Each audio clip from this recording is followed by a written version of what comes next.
जब शंकराचार्य को उपाधि दी जगत गुरु की, निम्बार्काचार्य को दी जगत गुरु की उपाधि, रामानुजाचार्य को दी जगत गुरु की उपाधि, तो इन लोगों को अनंत नहीं कहा, इनको अनंत की उपाधि नहीं दी, जगत गुरु की दी, ठीक है। और श्री कृपालु महाप्रभु को, मेरे गुरु को जगत गुरु की नहीं, जगत गुरुत्तम की उपाधि दी है। जगत गुरुत्तम का मतलब उन जगत गुरुओं में भी, मूल जगत गुरुओं में सर्वश्रेष्ठ,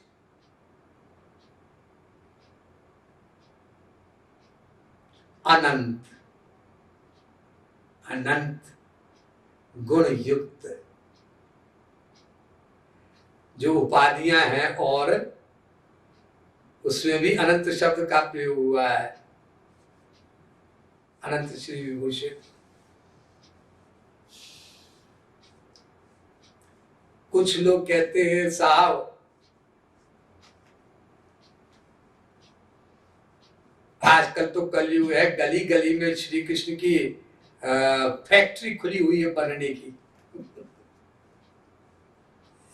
मतलब सब कोई थोड़ा सा बोलने लग जाता है तो श्री कृष्ण अपने को मानने लगता है, पुजवाने लगता है, कहवाने लगता है। वो बात बिल्कुल ठीक कह रहे, कलयुग का असर है भाई। लेकिन कोई भी फैक्ट्री बनती है, मकान बनता है, तो पहले फाउंडेशन बनती है और उसके बाद उसका प्लिंथ बनता है, प्लिंथ के बाद फिर दीवार बनती है, फिर लिंटर पड़ता है, ऐसे होता है ना। तो दंभी जो अपने को श्री कृष्ण कहे और हो ना, ऐसे दंभी श्री कृष्ण का स्टार्टिंग तो स्वयं भगवान श्री कृष्ण के ही जमाने से हो गया था फाउंडेशन। जब वसुदेव और देवकी के पुत्र श्री कृष्ण पैदा हुए, भगवान श्री कृष्ण बड़े हुए और दुनिया उन्हें मानने लगी। 16,108 पटरानियां उनकी हुई और गोपियों के साथ विहार करने लगे इत्यादि। तो एक काशी में राजा हुआ है, उसका नाम है पौंड्रक। उसने कहा एक बात बताएं यार, अपने को श्री कृष्ण मान लो, बना लो तो बड़े ये लोगों को प्रेस्टीज मिलती है, बड़ा सा मान सम्मान मिलता है, प्रसिद्धि मिलती है, just so easy way to earn the name and fame. तो उसने श्री कृष्ण का रूप धारण कर लिया, श्री कृष्ण की तरह फौज बना ली, श्री कृष्ण की तरह रानियां बना ली बहुत सारी, और फौज लेकर गया भगवान श्री कृष्ण के पास और बोला, ऐ श्री कृष्ण तू नकली श्री कृष्ण है, असली श्री कृष्ण मैं हूं। अगर तू श्री कृष्ण है, हाँ फौज लेकर के मुझसे लड़, युद्ध कर। उसने अनाउंसमेंट किया। भगवान श्री कृष्ण ज्यादा बात तो करते नहीं, सुना कुछ नहीं, वो अकेले चले बिना फौज के और पौंड्रक के पास पहुंचे और सुदर्शन चक्र लिया, सर काट कर फेंक दिया, सारी फौज भाग खड़ी हुई। तो अगर कोई श्री कृष्ण कहता भी अपने को, तो आपको क्यों बदहजमी हो रही है भाई साहब? आपको ये ज्ञान क्यों नहीं आया कि कलिमल ग्रसेयु ग्रंथ सब और लुप्त भय सद ग्रंथ, दम्भिन निज मत कल्प करी प्रगट किए बहु पंथ। ये सोच लेना चाहिए, ये कलयुग है।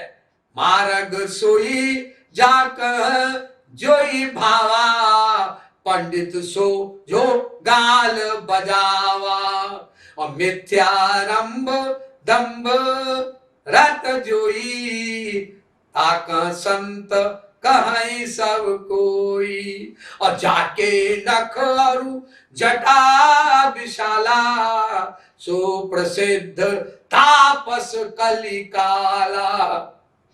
ये तो यार पौधे ही होते रहेंगे। तो आप दोष दर्शन कर रहे हैं, ये आपको किसने ऐसी अथॉरिटी दे दी दोष दर्शन करने की? क्योंकि तुलसीदास ने तो लिखा है, सपने नहीं देखा पर दोषा,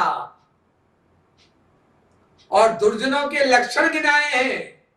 और दुर्जनों को लक्षण गिनाने के बाद महात्माओं से पहले उन दुर्जनों को प्रणाम किया तुलसीदास ने। दुर्जनम वंदे प्रथमम सज्जनम तदनंतरम, पहले मैं दुष्ट पुरुषों को प्रणाम करता हूं, दंभी पाखंडियों को, और उसके बाद महात्मा महापुरुषों को, श्रोत्री ब्रह्मनिष्ठ संतों को प्रणाम करता हूं।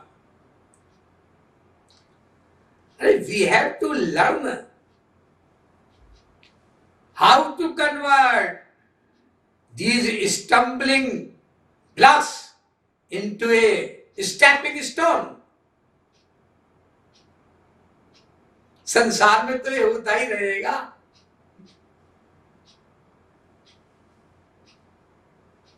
तेरे भावे जो करे भलो गुरु संसार, नारायण तू बैठ के अपनो भुवन गुहार। और बताऊं मैं आपको, ये भगवान श्री कृष्ण जो द्वापर में अवतार लिया, और द्वापर में ही श्री कृष्ण की आंख के सामने ही श्री कृष्ण पैदा होने लग गए, दूसरे डुप्लीकेट श्री कृष्ण। तो उन्हीं भगवान श्री कृष्ण के अवतार जगत गुरुत्तम श्री कृपालु महाप्रभु आए हैं कलयुग में, और सारे श्री कृष्ण के गुण उनमें हैं। बिना कोई पुस्तक पढ़े और सारे पुस्तक वेद शास्त्र गीता पुराण भागवत रामायण का कोटेशन सारा नंबरिंग करते हुए है कोई माई का लाल आए हमारे सामने, हम श्री कृष्ण ही नहीं उसको श्री कृष्ण का बात मान लेंगे।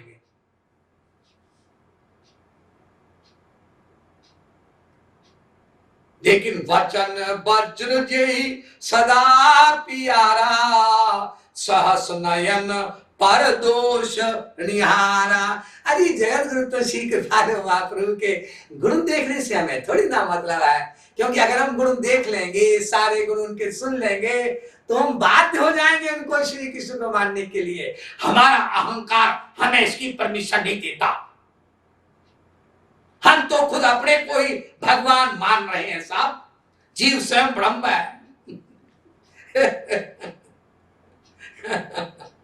जीव स्वयं ब्रह्म है, ब्रह्म सर्वव्यापक है। और जीव महोदय तुम अपने घर में 4 कमरों में एक कमरे में भी पूरे व्याप्त नहीं हो और कह रहे हो जीव ब्रह्म है।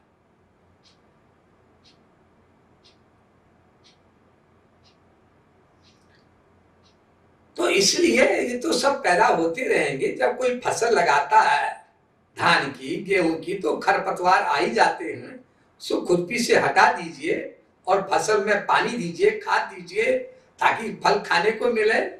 संसार के में तो सब ये चलता ही रहेगा। और ब्रजकिंकर की राय तो ये है कि श्री कृष्ण ने जो अवतार लिया द्वापर युग में, जो पौंड्रक राजा हुआ, श्री कृष्ण बन करके आया। हम तो कहते हैं, भगवान श्री कृष्ण कहते हैं गीता में, ये तो लाखों करोड़ों साल से हो रहा है। और गीता में भगवान ने लिखा, अवजानन्ति मां मूढ़ा मानुषीम तन्माश्रितम। हे अर्जुन, जब मैं अवतार लेकर के आता हूं श्री कृष्ण बन करके, तो संसारी लोग श्री कृष्ण बन जाते हैं और मुझ श्री कृष्ण को संसारी समझने लग जाते हैं। ये लिखा है गीता में, मैं श्री कृष्ण हूं लेकिन संसारी समझते हैं मुझे। अवजानन्ति मां मूढ़ा मानुषीम तनुमाश्रितम, और मेरा अपमान करते हैं। जगत गुरुत्तम श्री कृपालु महाप्रभु श्री कृष्ण हैं, लेकिन उनका सर्वत्र सब जगह सदा से सम्मान ही होता आया हुआ हो। विश्व के समस्त प्राणियों के द्वारा ब्रज किंकर इस बात को नहीं मानता। क्यों? क्योंकि यही जगत गुरुत्तम श्री कृपालु महाप्रभु जब चैतन्य महाप्रभु के रूप में आए थे, तो उनका कितना भारी अपमान किया था पता है हमको, याद है? जब एक बंद कमरे में कीर्तन करते थे, भाव में नाचते थे, सारी मूर्तियां हटा देते थे और कहते थे, अरे इन मूर्तियों की क्यों पूजा कर रहे हो? भोले लोगों, देखो मैं ही श्री कृष्ण हूं। और जो भक्त उस समय भाव में रहता था उसको साक्षात श्री कृष्ण दिखाई पड़ते थे, अधिकारियों को। और चैतन्य महाप्रभु ने कह करके मूर्ति बनवाई अपने एक साधक से कह करके,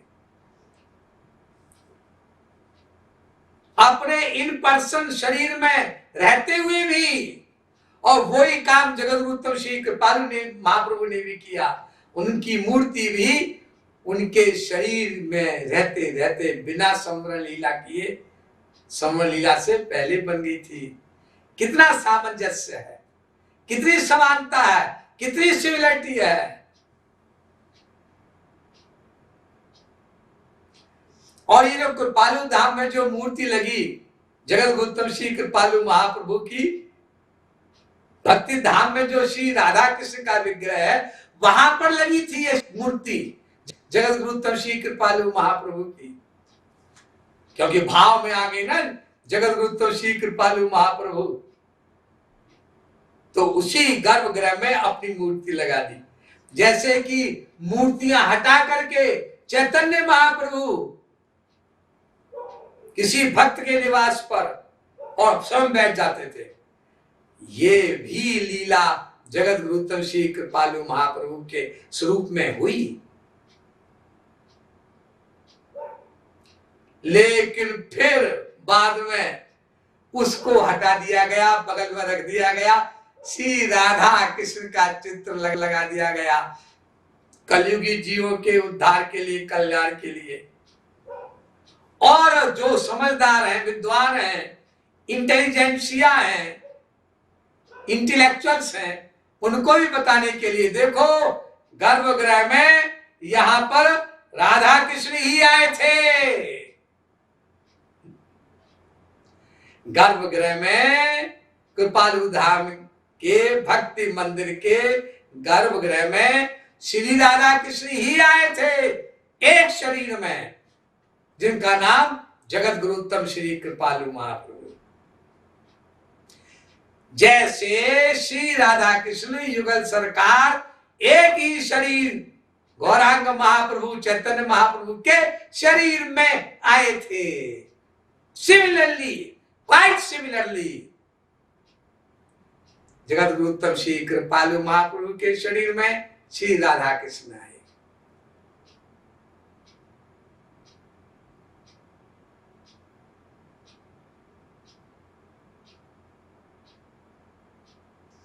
और चैतन्य महाप्रभु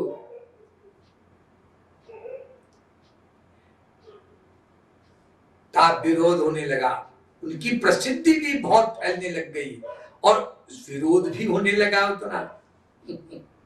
एक गोपाल भट्ट नाम का लड़का था, चैतन्य महाप्रभु जहाँ कीर्तन कर रहे थे कमरे में, रात रात भर कीर्तन करते थे। और हमारे जगद्गुरु श्री कृपालु महाप्रभु कितने रात भर के कीर्तन मैंने भी अटेंड किए। तो जब कीर्तन होता था तो कमरे के बाहर एक थाली में शराब रख दिया, मांस रख दिया, सारे मोहल्ले में फैला दिया, देखो ये कीर्तन हो रहा है, कोई ये भजन हो रहा है, मांग से साधना करते हैं। बदनामी हुई। सब आपने जगाई मगाई का किस्सा सुना होगा, और काजी वादी मुस्लिम लोगों का भी। नहीं, कितनी समानताएं हैं, कितनी सिमिलरिटीज हैं। तो मुझे ये बताना है कि ऐसे अनमोल जगद्गुरुत्तम श्री कृपालु महाप्रभु के चरणों में लिपट करके ये किंकर, पापात्मा, तुच्छ बुद्धि, निम्न बुद्धि, नेग्लिजिबल सोल भी पूर्ण काम हो गया। पूर्ण काम हो गया का मतलब, बजकिंकर कहता है मैं भी अन्य और साधकों की तरह और जीवों की तरह जगत गुरुत्तम श्री कृपालु महाप्रभु के चरणों में लिपट लिपट कर पूर्ण काम हो गया हूं। पूर्ण काम का मतलब मुझे अब किसी से कुछ भी नहीं चाहिए। स्वार्थ परमार्थ सकल सुलभ एक ही ओर। जब जगत गुरु उत्तम श्री कृपालु महाप्रभु के चरणों में मेरा सारा स्वार्थ पूरा हो जाता है और परमार्थ भी पूरा हो जाता है, तो मुझे पागल कुत्ते में काटा है क्या, मैं कहीं और जाऊं? स्वार्थ परमार्थ सकल सुलभ एक ही ओर। तुलसीदास ने लिखा दुआवली में, द्वार दूसरे दीनता उचित न तुलसी तो। तुझे दूसरे दरवाजे पर जाना ठीक नहीं है, कि सब कुछ उनसे तुझे मिल ही जाएगा। ये अर्थ है इस लास्ट पंक्ति का। तो रटो मन कृपालु कृपालु कृपालु कृपालु याम रे। रटो मन कृपालु कृपालु कृपालु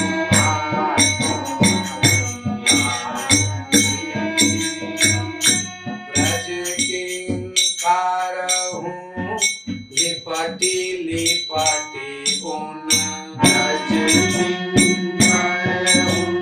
लिपटी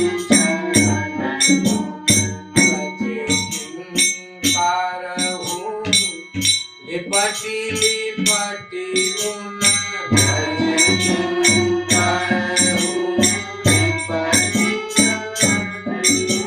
लिपटी लिपटी उन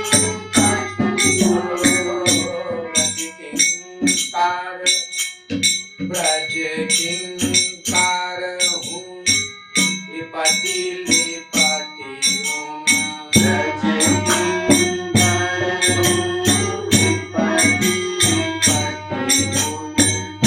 है गए पूरन काम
परम दयालु परम कृपालु जगत गुरु उत्तम श्री कृपालु महाप्रभु की जय। लाडली लाल की जय। वृंदावन बिहारी लाल की जय। श्रीमद युगल सरकार की जय। जय जय श्री राधे। जय जय श्री राधे। जय जय श्री राधे।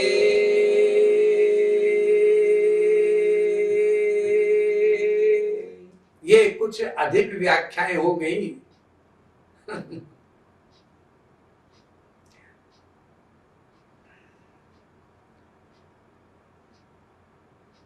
अनेक लोगों ने मुझसे कहा बिना व्याख्या के आप बोल दीजिए सारी पंक्ति एक ही बार में, हम गाना चाहते हैं, बड़ी अच्छी लगता है, घर में कीर्तन करना चाहते हैं।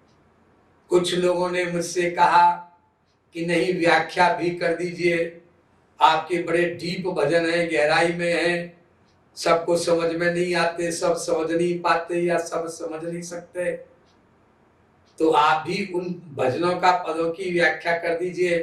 जैसे जगत गुरु तब श्री कृपालु महाप्रभु को भी अपने प्रेम रस मदिरा ग्रंथ में लिखे हुए पदों की भजनों की व्याख्या करनी पड़ी अनेक स्थानों पर, घंटों घंटों दिनों दिनों तक। तो आप कुछ उनके गुण गाते गाते कुछ बात ऐसी लिख देते हैं, बोल देते हैं जो जल्दी समझ में नहीं आती कॉमन मासेस को, तो आप जो है इसकी व्याख्या भी कर दें। तो मैंने कहा चलो मैं व्याख्या कर ही देता हूँ, और सारी पंक्तियां भी मैंने बोल दी आपको।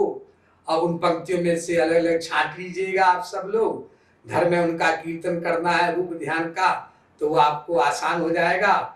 और कभी कुछ समझ में ना आए उन पंक्तियों का अर्थ, तो इस व्याख्या से समझ लीजिएगा। महाराज